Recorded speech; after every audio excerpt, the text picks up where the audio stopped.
in today. Yep. Did you have any issues getting to the office at all? No. That's great. Have you ever been to therapy before? No. No? So this is your first time? That's correct. Awesome. Well, since it's your first time, I'm going to give you this informed consent document and kind of go over it with you. Okay.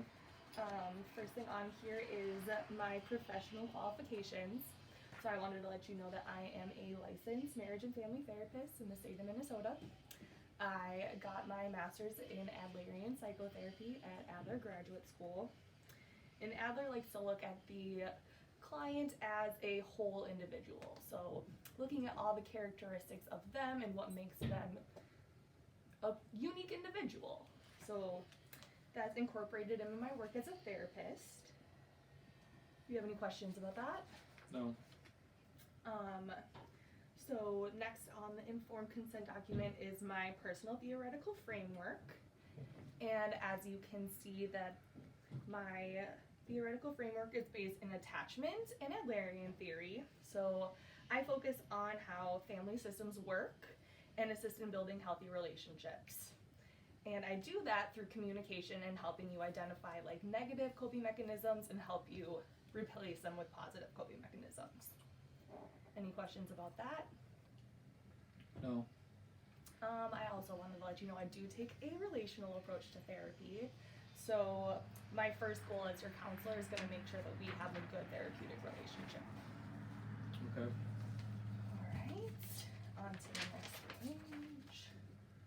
I wanted to talk about confidentiality since that's a big part of our work here. As your therapist, I'm bound by HIPAA, which is an act that states that I'm not able to disclose any personal information that you share with me during the session to any outside parties or any agencies without your written consent.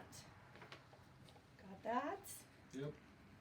All right, and then there are two exceptions to this rule, being mandating reporting, which means that if you disclose any information regarding any physical abuse, sexual abuse, neglect against any minors or vulnerable adults, I will have to report that to my supervisor and the county CPS program or organization.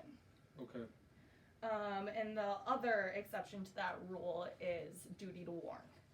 So if you disclose any information to me about having an intent to harm someone, it is my obligation to contact the authorities and let that named person know.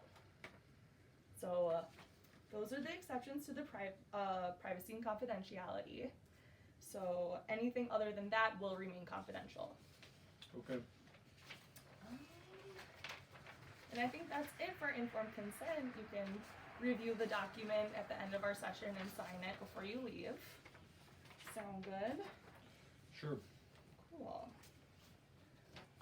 So now I would like to know a little bit about you. So, like where are you from? Who are you? I'm from Rosemount, Minnesota. Cool. How old are you? I'm 26. Nice. Do you have anything about like your cultural identity that you think is important for me to know? How do you mean? Like how do you identify, what's your gender identity?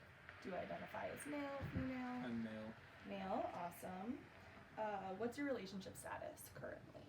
In a relationship? You're in a relationship. How long have you been in that relationship? Almost 6 years. Wow, that's a long time. Well, is there anything you would like to know about me before we wrap up today? No. No? All right. Well, thank you for coming in, and I look forward to working with you in the future. Likewise.